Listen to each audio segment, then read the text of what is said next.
Shalom Bapak Ibu Saudara. Kita meneruskan studi kita kristalisasi masih di kitab Dua Raja-Raja. Dan kali ini kita ambil tema mengenai ini judulnya anak-anak Betel mencemoohkan Elisa. Ya, ini ceritanya kelihatan sederhana, tapi di balik itu ada prinsip penting yang akan kita pelajari hari ini. Ceritanya sederhana, ini Elisa pergi dari sana ke Betel. Ini mujizat kedua ini yang Elisa bikin. Ya, Tuhan yang melalui Elisa. Dan sedang ia mendaki, maka keluarlah anak-anak dari kota itu. Lalu mencemoohkan, nggak istilah Ibrani itu, kalas itu artinya menertawakan, ngejek gitu loh. Terus berseru kepadanya, naiklah botak, naiklah botak. Kemudian di sana tuh dia naik. Ya barangkali memang Elisa itu botak ya. Lalu berpalinglah ia ke belakang Elisa ini, dan ketika ia melihat mereka anak-anak ini, dikutuknyalah mereka demi nama Tuhan. Maka keluarlah 2 ekor beruang dari hutan, lalu mencabik-cabik dari mereka 42 orang anak. Dari sana pergilah ia ke Gunung Karmel, dan dari sana pula kembali ia ke Samaria. Ini ceritanya anak-anak kecil ya. Ya dia anak kecil itu biasanya ya padanya aja dia ngomong ya. Ini tapi anak ini emang kurang ajar juga. Ya ada orang tua lewat ya, dewasa lewat dia mengejek ya. Dan Elisa mengutuk. Pertanyaannya, apakah Elisa melakukan pelanggaran firman Tuhan? Itu persoalannya kan? Jawabnya tidak. Karena memang di dalam konteks perjanjian lama, itu memang ada kutuk dan berkat. Jika, dan saya bisa ulang lagi.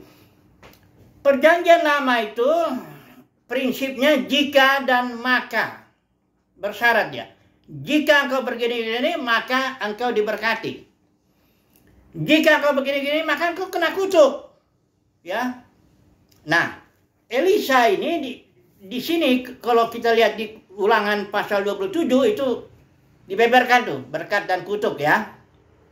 Saya ambil satu ayat aja dulu yang dekat dengan permasalahan kita.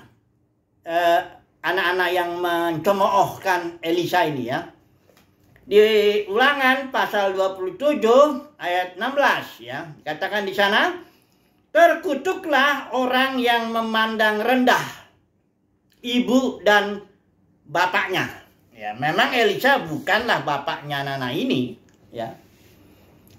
Tapi memandang rendah orang yang terutama ya ibu dan bapak tentunya, tapi memandang rendah orang. Apalagi ini orangnya ternyata ya hamba Tuhan begini modelnya ya. Itu tidaklah, ini dekat dosa anak-anak ini bukan hampir ya, memang menggenapilah ya. Terkutuklah orang yang memandang rendah, mengejek, mencemooh. Ini bukan hanya memandang rendah kalau anak-anak ini, bahkan sudah mengucapkan kata-kata yang keterlaluan. Naiklah botak katanya. Nah, ini Elisa ketika dia berpaling dan dia mengucapkan itu, dikutuknya lah, itu penggenapan firman Tuhan di Ulangan pasal 27 ini. Jadi sudah bisa baca di 28 lebih jelas lagi, ada berkat, ada kutuk dijelasin situ. Nah, jadi yang harus kita pahami, memang dalam konteks perjanjian antara Yahweh dengan Israel yang diperantarai Musa itu memang prinsipnya jika maka. Jika kau pandang rendah, ini kan anak ini memandang rendah orang, bahkan mengejek, bahkan udah lebih dari memandang rendah. Yang memandang rendah bisa jadi tidak harus mengejek. Tapi ini anak-anak ini udah keterlaluan sampai mengejek. Ya, naiklah botak. Ya terkena kutuk lah. Ya. Karena itulah dia memang konsep prinsipnya perjanjian lama. Nah, nanti kita akan masuk dalam prinsip perjanjian baru itu apa? Adakah lagi istilahnya kutuk dan berkat itu? Adakah istilahnya jika maka itu? Memang khotbah dalam kekristenan selalu jika dan maka. Karena mereka bukan nggak paham perjanjian baru. Mereka hanya tahu agama, makanya pemimpin agamawi. Agamawi begitu, kalau jika engkau berdoa, kau diberkati. Jika engkau beri perpuluhan, engkau diberkati. Jika ini bahkan ada apa supaya menghilangkan kutuk, harus begini gitu. Pendeknya prinsipnya masih sama perjanjian lama jika maka dia juga gitu. Dalam nasi Kristenan khotbahnya juga jika maka juga. Saudara lihat 5-10 menit saudara dengar khotbah, saudara akan tahu prinsip mana yang prinsip jika maka itu kelihatan langsung, nggak usah lama-lama ya. Tapi dalam perjanjian baru bukan itu. Prinsipnya sudah, karena Yesus di kayu salib itu it is finished, sudah. Ya. Karena itu, misalnya lagi, kamu adalah terang. Sudah terang. Karena itu bertindaklah seperti anak-anak terang. Kamu adalah garam dunia. Sudah garam oleh sebab perbuatan Yesus itu. Hanya karena itu bertindaklah seperti garam. Jadi sudah karenanya itu prinsip perjanjian baru. Dan dalam perjanjian baru tidak ada lagi kutuk. Mari kita lihat sekarang ya. Penghakiman. Ini kan sebenarnya judulnya ini boleh kita ambil temanya penghakiman ya. Penghakiman dalam konteks perjanjian lama itu jika maka ya. Karena ini anak-anak ini mengejek si Elisa, kenalah dia penghakiman. Dan biasanya hukum mati memang. Nah ini kan ulangan 27 itu kan terkutuk ini hukum mati. Ada kalau dalam satu hukum lagi kalau ada seorang anak itu bandel, nggak bisa diatur ya oleh bapak ibunya, peminum, mabuk apa semuanya itu nggak bisa diatur lah, durhaka lah, itu dibawa kepada tua-tua. Dibilang ini anak kami ini sudah diatur ini, berontak begini. Nanti seluruh jemaat melempari anak ini dengan batu, mati. Jadi hukumannya mati ya. Sama lah seperti anak ini yang terlalu kurang ajar ini ya, mencemoohkan Elisa, emang hukumannya mati ya. Tuhan pakai 2 ekor beruang ya. Ini penghakiman, memang begitulah dia. Jadi Elisa tidak mengutuk dalam arti dia melangkahi firman Tuhan, enggak. Memang begitu. Tapi dalam perjanjian baru kutuk itu sudah ditanggung oleh Yesus. Nah ini dia. Jadi tidak ada lagi bicara kutuk. Dan nanti akan saya sampaikan. Apakah Yesus itu menanggung dosanya hanya orang percaya aja? Atau seluruh dunia? Ya ini dia ya. Kita lihat ya. Mari dulu. Saya akan mengambil 2 bagian aja lah ya. Firman Tuhan yang menjelaskan bahwa kutuk itu sudah ditanggung Yesus ya. Dan Yesus itu menanggung itu bukan hanya orang percaya, tapi juga seluruh dunia. Nah, mari kita lihat dulu sebentar ya. Kita baca dulu Galatia ini. Tentu saya sudah banyak bicara mengenai ini, jadi tidak harus seluruhnya bukti-bukti itu ayat-ayatnya ya. Tapi ini saya rasa ini cukuplah untuk bisa menjelaskan kepada kita permasalahan ini ya. Mari kita lihat dulu Galatia 3 ayat 13. Kristus telah menebus kita dari kutuk hukum Taurat. Ngerti saudaraku, hukum Taurat bukan hukum Taurat itu jelek sehingga hukum Taurat itu jadi kutuk. Bukan begitu. Hukum Taurat itu memang prinsipnya jika maka. Jika mentaati gini, maka ada berkat. Jika tidak mentaati, maka kutuk. Itu memang prinsipnya begitu. Jadi bukan hukum Tauratnya yang hukum Taurat itu baik, bagus ya. Itu kan hukum Tuhan. Tapi memang prinsipnya orang yang di bawah hukum Taurat itu di bawah konsep dia, di bawah prinsip jika maka. Ya. Nah, dikatakan di sini perhatikan lagi ya. Kristus telah menebus kita dari kutuk hukum Taurat dengan jalan apa? Menjadi kutuk karena kita. Sebab ada tertulis, terkutuklah orang yang digantung pada kayu salib. Jadi kayu salib ini sebenarnya adalah penghakiman. Ya, penghakiman atas bukan orang percaya saja, seluruh manusia. Nanti kita lihat ya. Kutuk karena manusia itu melawan hukum Taurat lah, yang di luar itu, yang di luar bangsa-bangsa asing itu karena melanggar hati nuraninya atau apapun juga itu, kutuknya itu ditanggungkan kepada Yesus. Ya. Jadi Yesus menjadi kutuk bagi semua orang. Nanti kita lihat ya. Oke lah, kita masuk dulu untuk pemahaman semua ini ya. Karena banyak orang, nah ini kalau makanya udah ada ajaran tentang Martin Luther, Calvin, Tulip. Ini ajaran Calvin ini yang berbahaya ini, saya lihat ini salah satunya. Ini yang pertama, total depravity, betul. Memang manusia udah rusak, udah jatuh, udah nggak mungkin lagi bisa bertobat, nggak mungkin lagi cari Tuhan, nggak mungkin lagi dibenarkan, udah habis lah udah. Betul ya. Unconditional election, artinya Tuhan pilihlah orang-orang tertentu, bukan kondisinya dia itu, bukan kondisi orang itu, tapi sesuai dengan kedaulatan Tuhan. Pilihan itu tergantung kedaulatan Tuhan, bukan tergantung kondisi orang yang dipilih itu.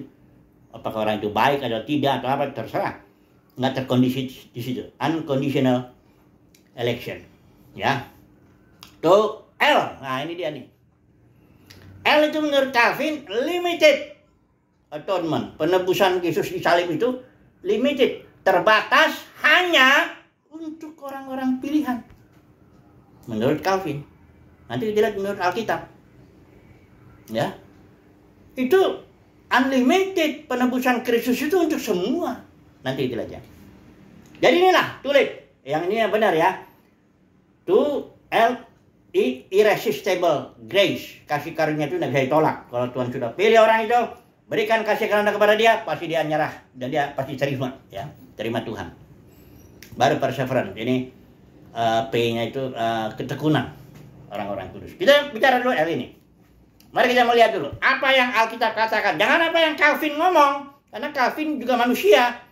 Ada yang benar, ada yang salah, wajar itu. Nah kita juga, makanya kita terus belajar. Belajar kepada mana? Belajar kepada Alkitab. Bukan berarti kita nggak belajar sama orang. Kita belajar sama orang, tapi siapapun orang itu, kalau ternyata dia bicaranya nggak sama dengan Alkitab, kita mesti jangan ikutin. Kalau dalam kekristenan kan sesuai aliran. Oh ini aliran saya, reform. Jadi saya, istilahnya Tuhan saya tuh ya itu, tokoh-tokoh itu. Nah ini repot ini kalau udah begini nih, ya. Mengkultuskan individu, bahkan diangkat dia menjadi Tuhan. Soalnya kalau dia ngomong benar aja udah. Pokoknya kalau dia ngomong benar. Saya pernah masuk grup WA. Saya tahu itu alirannya. Ya karena saya masuk situ karena memang saya juga dulu ya bersama dengan mereka gitu. Jadi yang di posisi itu khotbah Tuhannya di situ. Gak boleh yang lain masuk gitu. Ya, menyampaikan apa pendapat. Gak bisa. Nah ini udah repot yang begini model ini. Ya. Udah untouchable. Istilahnya gak bisa diajar lagi. Ya. Udah kayak Beo aja udah terima dengar Tulip. Beo yang ngomong aja udah limited katanya. Ngomong, enggak pakai akal, enggak berdoa, minta pimpinan Tuhan, belajar Alkitab, enggak begitu. Nah, ini dia untouchable spirit, ada roh yang nggak bisa diajar. Rata-rata begitu, jangan menakil umumnya. Nggak belajar ya. Ya tergantung alirannya lah, udah gede di situ, apalagi dia udah makan di situ, dapat jabatan di situ, dapat uang di situ, dapat masa di situ. Nanti kalau dia melawan, ngomong keluar, itu soal perut, bukan soal teologis. Perut. Soal kemuliaan manusia. Nah ini yang susah. Kalau sudah begini, udah bagaimana mau bicara mengenal kebenaran? Ya sudah bercampur lah soal perut, bercampur soal kemuliaan. Udahlah, ayo. Kita dulu ya. Apa yang Alkitab katakan. Mari kita lihat. Dua bagian aja ya. Saya ambil dari Roma dengan dari Korintus. Ya bisa. dari video saya hampir 1000 sudah. Itu ratusan itu video saya yang awalnya itu bicara soal the salvation of all men, ya, keselamatan semua manusia. Artinya penebusan Kristus itu unlimited. Ini saya ambil 2 bagian aja. Ya, Roma, ya, pasal yang ke-5, ya. Ayat 18, ya nggak usah kita bahas ini karena saya sudah bahas ini dalam studi Krisalisasi Kitab Roma. Ayat 18. Oleh karena itu kemudian, ini saya pakai ILT ya.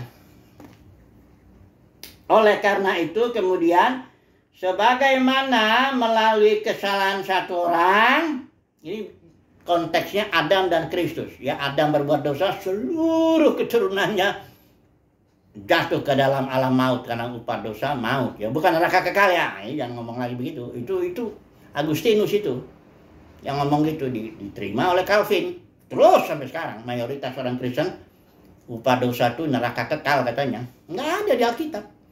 Kalau kita bilang upah dosa maut. Surat Roma itu pasal 6 apa ya? Upah dosa adalah maut. Perhatikan ya, konteksnya Adam dan Kristus ini. Roma pasal 5 ayat 12 sampai ayat 21. Kita baca ayat 18-nya aja. Oleh karena itu kemudian sebagaimana melalui kesalahan satu orang, itu kesalahan Adam, bagi semua orang akibatnya penghakiman atau penghukuman, jatuh ke alam maut. Itu ada karena satu orang ya. Demikian pula melalui pembenaran satu orang, itu Yesus itu, ya, bagi semua orang akibatnya pembenaran hidup. Ya wajar kan, kalau karena Adam satu orang yang berbuat dosa, seluruh manusia. Karena Adam ini kepala, headship. Ini bicara kekepalaan. Orang yang ngerti kekepalaan tuh paham ini.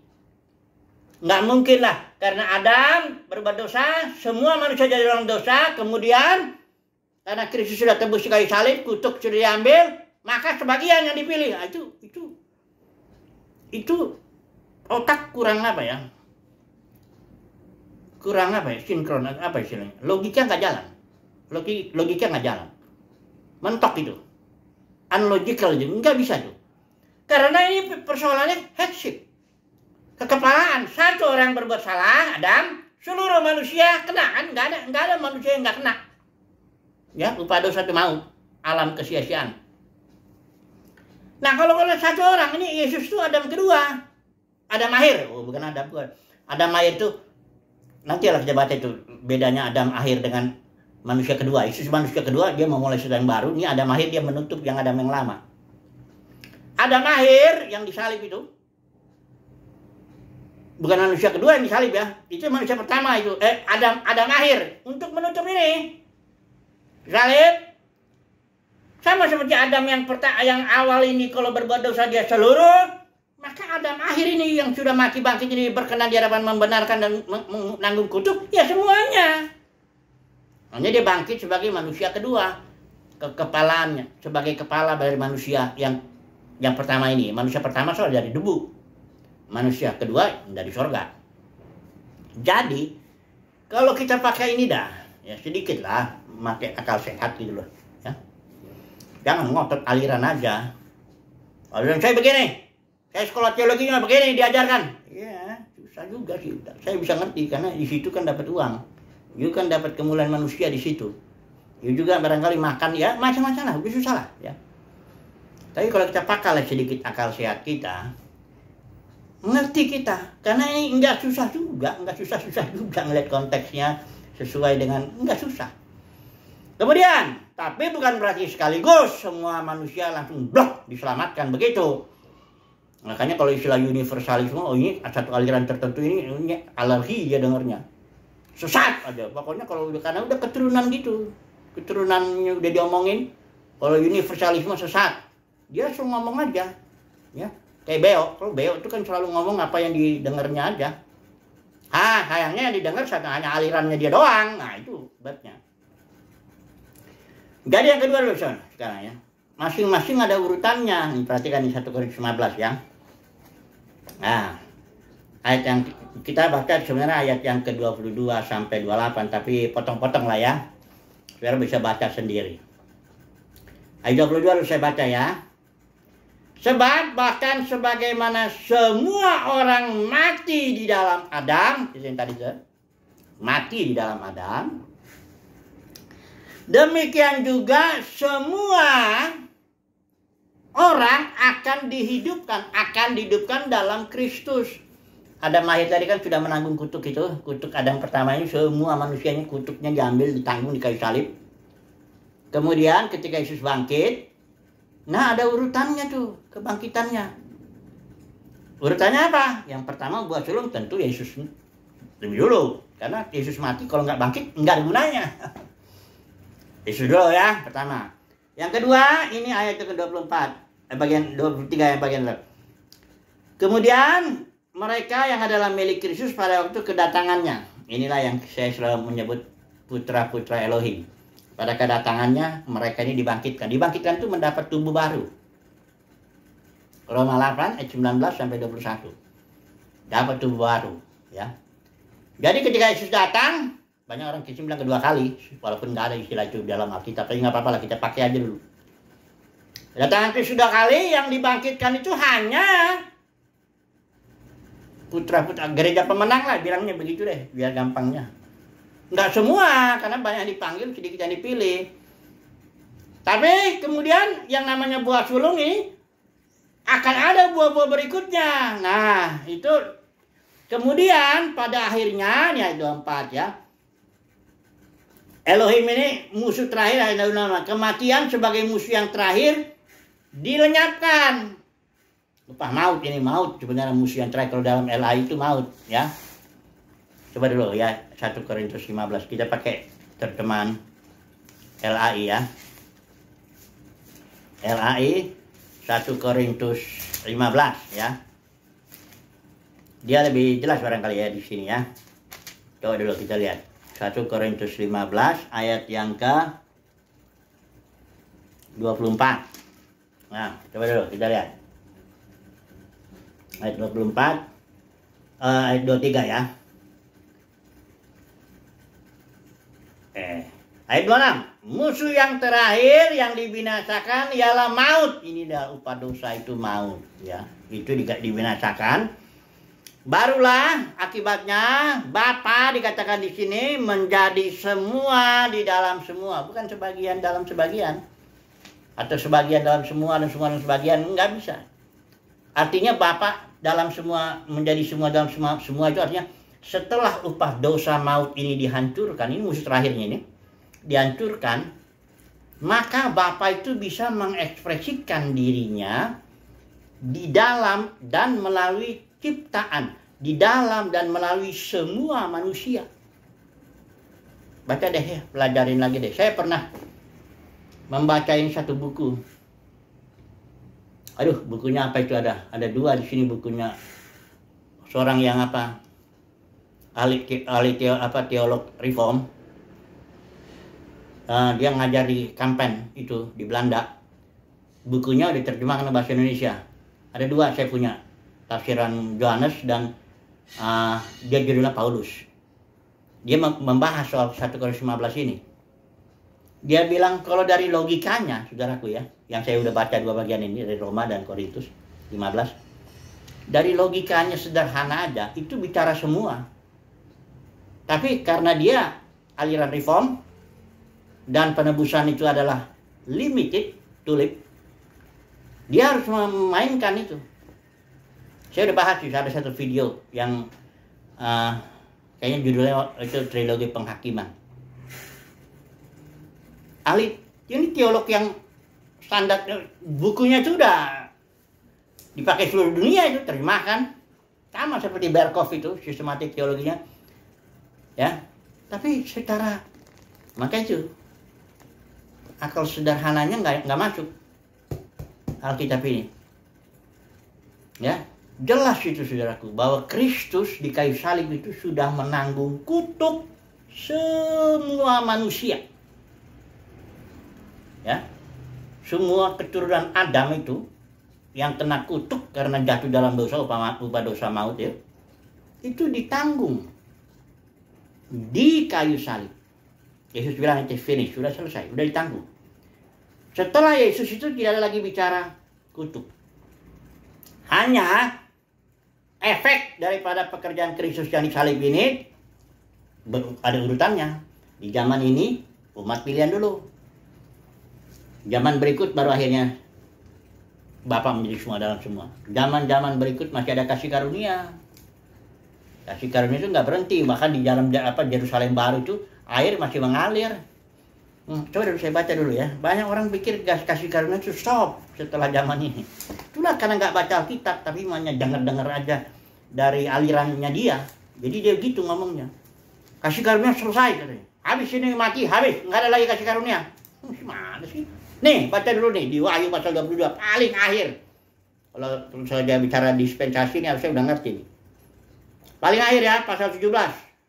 Roh dan pengantin perempuan itu berkata, marilah. Ini pengantin perempuan itu Yerusalem baru ya. Roh ini Roh Kudus itu. Marilah, dan barang siapa yang mendengarnya hendaklah ia berkata marilah, dan barang siapa yang haus hendaklah ia datang, dan barang siapa yang mau hendaklah ia mengambil air kehidupan yang ditawarkan Yesus itu. Dengan apa? Cuma-cuma. Jadi penawaran itu terus sampai dikatakan di sini ya pasal 21 ayat 1 sampai 4-nya, ayat 4-nya. Maut tidak akan ada lagi. Yang adalah upah dosa ya. Gampang kan? Ya, gampang kalau memang kita belajar Alkitab sebagai orang bebas. Makanya saya itu orang bebas. Saya bukannya hebat-hebat banget bagaimana. Hanya pelajari aja apa yang ya tentu dengan bantuan banyak buku. Tapi harus bebas, jangan punya aliran. Kalau sudah aliran itu sudah diperbudak oleh aliran itu. Kita harus ngomong sesuai dengan aliran kita. Aliran denominasi kita apa? Mau Reform, Pentakosta, Karismatik, aliran apalah, terserah. Kita sudah diperbudak di situ. Tapi persoalannya bukan soal itu. Kayak orang Israel dia diperbudak di Mesir itu, dia soalnya dapat daging, bawang prei, makan enak dan sebagainya. Nah, itu yang bikin susah. Kenapa orang Israel kok mau terus datang ke sana, ke Mesir? Walaupun udah mau dipimpin Tuhan ke tanah Kanaan, nggak mau dia. Karena di sana biarpun diperbudak, ada enaknya. Sudahlah ya, kita ambil dulu coba kesimpulan. Ya. Alkitab sendiri mengatakan, dalam zaman Perjanjian Lama memang prinsipnya jika maka. Jika begini, engkau akan diberkati. Jika begini, engkau akan dikutuk. Kayak anak-anak kecil ini di zaman Elisa. Kena kutuk dia. Ya. Oke, selesai. Maka dalam zaman Perjanjian Baru karena salib Yesus itu, sebagai Adam lahir, dia membawa semua kutuk itu, termasuk kutuk hukum Taurat, ditanggunglah sama dia Yesus. Mati, dia bangkit sebagai yang pertama. Baru nanti yang kedua ketika kedatangannya, itulah dia buah sulung, Roma 8:19-20. Kemudian sampai terus tawarkan air hidup sampai Bapa menjadi semua dalam semua. Tidak ada lagi maut. Jadi di zaman ini kita ngomongnya mesti gimana? Jangan ngomong jika maka. Jika perpuluhan maka, itu omongan pendeta itu, bukan omongan firman Tuhan. Firman Tuhan bilang engkau sudah diberkati. Tidak ada lagi kutuk. Karena itu bertindaklah. Karena sekalipun kita sudah tidak ada kutuk lagi, sudah diberkati, tapi kalau kita bertindak ini ada disiplin. Kalau saya menyebutnya disiplin. Bukan kutuk. Disiplin, dibentuk, diproses. Kalau umat Tuhan dalam zaman Perjanjian Baru, kalau makan kesalahan, ia didisiplin, dibentuk. Bukan dikutuk. Nggak ada lagi kutuk. Bapak, karena besar kasih Bapa akan dunia seluruhnya. Sudah anaknya tunggal. Udah bicara berkat itu. Jangan lagi. Kalau kau mau diberkati, ini. Nah ini dia. Inilah jualannya dalam kekristenan pada umumnya tuh para pengkhotbah jualannya tuh begitu. Jualannya jika maka. Bukan karena kalau ini kan nggak bisa dijual ini. Kalau kita bilang, engkau sudah diberkati. Nggak ada lagi kutuk dalam hidupmu. Ya. Tinggallah engkau ikutilah dua pimpinan roh. Kalau engkau dipimpin roh untuk ngerjain ini kerjakanlah itu. Nggak ada mesti di gedung ini, mesti liturgi ini, mesti bayar perpuluhan di sini. Apalagi seorang pengkhotbah ini yang sekarang dia bikin masalah. Saya omongin lah dulu ya namanya, kalau itu semua orang tahu ya, Gilbert Lumoindong. Dia yang bilang nih, kalau Anda makan di restoran Padang, bayarkan di situ. Karena ada orang nanya, boleh nggak saya ngasih uangnya ke sana? Perpuluhan kalau dia. Kamu makan di sini. Jika kau makan di sini, dengar khotbah di sini, bayarnya di sini. Maka itulah dia jualannya itu. Sekarang ini ada kasus dia ini, perlu dia, ya. Orang-orang yang begini nih tapi laku dalam kekristenan, laku. Oh, dia pendeta terkenal, pendeta besar. Semoga, tapi perkataan saya ini saya yakin sih hanya umat pilihan Tuhan aja yang mendengar, yang oke ya, setuju dengan prinsip engkau sudah diberkati, karenanya berbuat lagi. Engkau adalah garam dan terang, karenanya tidak ada lagi kutuk dalam dirimu, karenanya jadilah berkat. Jangan mau tipu-tipu ya, jika maka ini. Jika datang ke gedung ini, kau diberkati. Oke lah ya. Jadi pokoknya kesimpulannya di zaman kita ini untuk umat pilihan Tuhan udah nggak ada lagi kutuk. Bahkan Yesus sudah menanggung seluruh kutuk manusia itu, cuma nanti ada urutannya. Oke? Haleluya. Amin.